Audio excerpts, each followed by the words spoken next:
Welcome to CityWise. I'm your host, Tiana Stevens.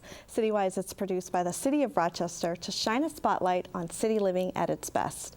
Well, every year, the programs and services offered at Writers and Books, located in the city's neighborhood of the arts, engage more than 25,000 residents of all ages under a mission to promote a lifelong love for reading and writing.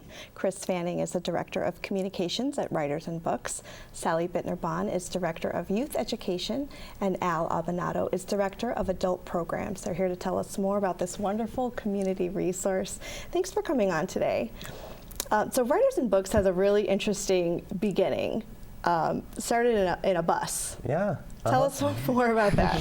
So our founder and former executive director, Joe Flaherty, started off with a book bus that traveled around the Northeast with small press books that had no other way of getting distributed around the area. And when he would go to colleges and towns and cities and park there, and people could shop and drop off or put books on consignment Very with cool. him. And that went on for several years. And that was 1974, was it? Yeah, around there, 72. Okay. That's about right. Yeah. Until he eventually landed in Rochester and parked the bus forever. Nice. And you haven't always been at the University Avenue location, is that right? Correct. It was originally just a one-room storefront on Clinton Street for, I think, the first 2 years of the organization until we moved into Neighborhood of the Arts. You've been there for some time, Yeah. since the 80s. And Sally, there's really something for everyone at Writers and Books, even down to the smallest child, and that's your specialty. What is there for children at Writers and Books?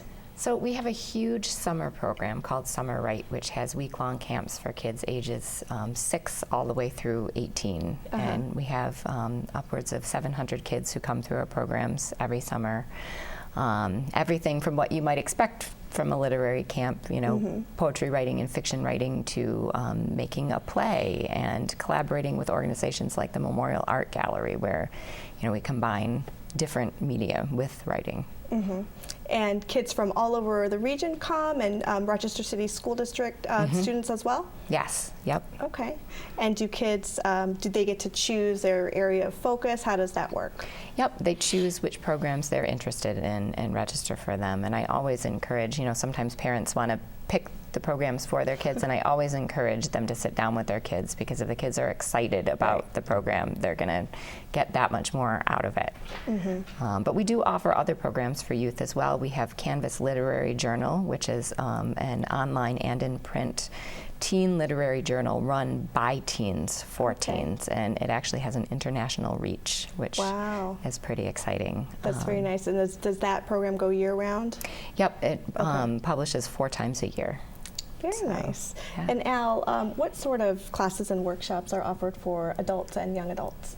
Well, we try to cover a big range of classes. We have a really diverse population in Rochester, so we want to appeal to all different interests. So poetry, fiction, memoir, creative nonfiction, but we also include things like blogging classes or you know, classes on the legal side of self-publishing.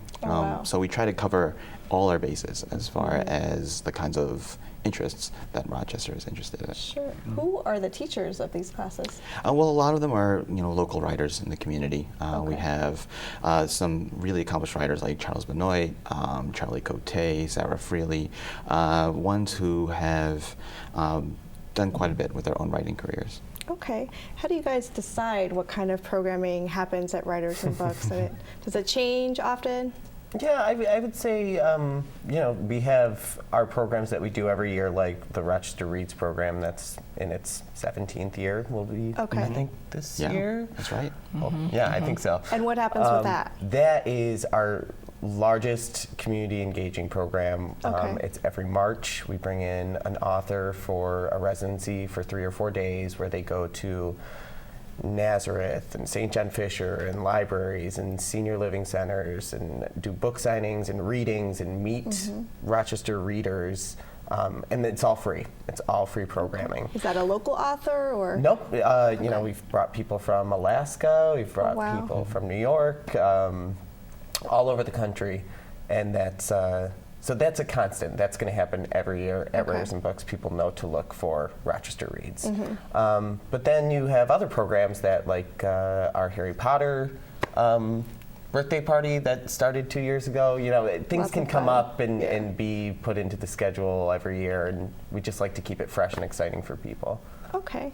So, Al, you mentioned some of the classes for local authors and aspiring authors. Can you go into detail more about some of those? Well, we try to reach a range of writers, right? So if you are just interested in fiction, for example, and you want to test the waters, we have an introduction to fiction class or an elements of fiction class. So you sort of learn all the basics, the foundational stuff. And we also have classes for more advanced writers. If you are more experienced, you're looking for a more intense feedback experience, we have classes that would appeal to someone like that. We try to, like I said, just hit all the different interests, and hopefully somebody will find something of value in any of the classes that we offer.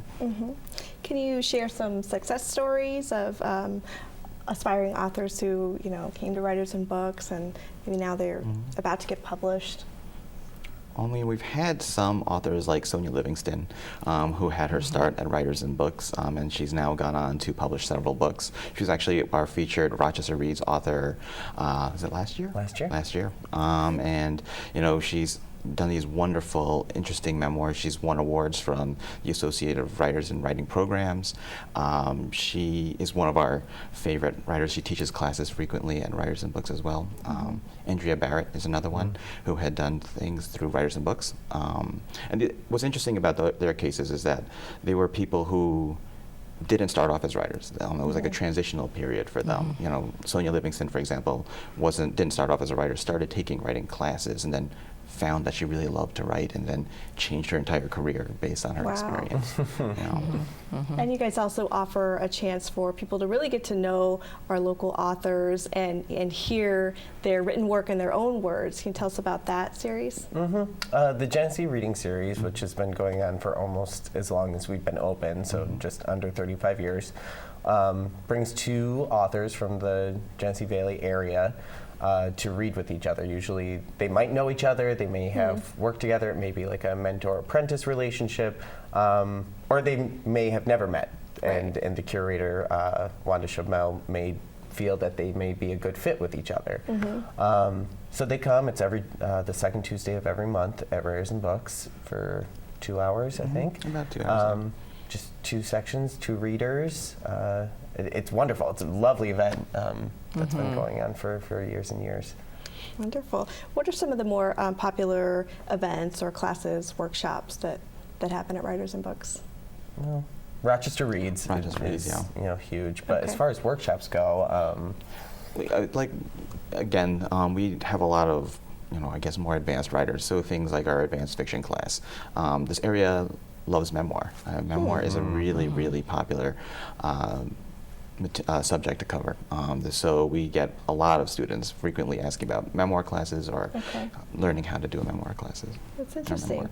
Is Writers and Books something unique to Rochester? Are there similar organizations around the country? There are other literary centers in other cities, but it is a unique organization. I mean, there are not. It's not like there's one in every city, and each one is a little bit different. For example, in Buffalo, they have Just Buffalo, and they do almost exclusively outreach programming. Okay. They hold events in other places, whereas we have our center, full of classrooms, and we do the majority of our programming in our own building. Okay, but you do have another location, is that right, a retreat? Yes. Tell us about that. Gel. Yes. The Gel Center of the Finger Lakes is located just north of Naples, New York, in the woods. It's really beautiful location, and it has both a small house that can be rented for writers to kind of have a little residency on their own, but then there's also a lodge where we hold classes and workshops. Okay. And in the summer, we do have a few youth programs that take place there, which is really nice. We bus the kids out. And they get the chance to spend the week in nature and learning some basics in the woods, but then also doing writing and reading around it as well. What sort of community feedback do you get from people maybe that they discover Writers and Books for the first time? The one I hear a lot is, I walk by here every day, or I drive by here every day. I see the pencil out front. We have a huge pencil out front for people who don't know. And it's always been something that's curious to them, but they've never actually come in, or they think we're a bookstore. Oh, okay. Which we have a small used book section on our first floor. Which is just a tiny part of what we actually do. Sure. So for me, personally, hearing people come in and giving them a small tour and telling them what we do and having them be like, I didn't know that this was here. I didn't know we had this resource here in Rochester. That's a success story to me, spreading the word. Wonderful. What sort of other events other than Rochester Reads do you want to talk hold about Rochester Reads? to engage the community and kind of get them in the doors? First Friday, we've been a member of First Friday for years and years now, which is really a wonderful program in the city for smaller arts organizations, art galleries, studios.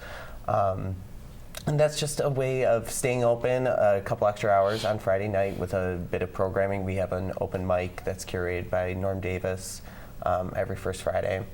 And that gets college students, that gets people who are out to dinner and walking around the neighborhood of the arts to come in and look around and see the building and meet some of the staff. So that's a great way to reach people who've never been inside before. Very cool. Finally, why is this so important for Rochester? Anyone can answer. Yeah, I think the power of the written word is just something most people can relate to through all sorts of mediums. It's through spoken word, it's through reading, it's through creative writing. I mean, anyone else can jump in on this too.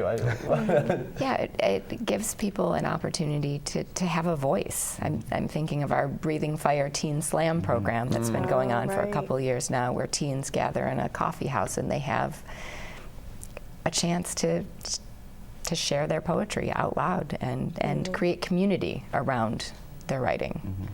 And Al, are you in charge of that program? No, I am not. Actually, we share duties. We work together Breathing on Fire. that. Yes.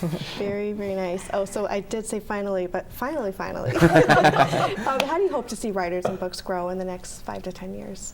An addition to the building. Oh, I was just thinking the same thing. Actual physical addition, that would be great. I would like to see, I think any, especially nonprofit organization, wants to see younger audiences coming in and finding their voice at Writers and Books. That would be something in the next 5 years, 10 years. Yeah. Okay, anyone else want to add to that? Yeah, I think just expanding our reach would be wonderful. I mean, I think we have a really wonderful, dedicated community that participates in our programs, and I think people are surprised when they find out about us if they haven't heard about us, and it would be nice to, expand the audience that we're reaching around Rochester. Thank you all for coming in today. Writers and Books, again, is located at 740 University Avenue. For more information, you can give them a call at 585-473-2590 or visit them online at wab.org.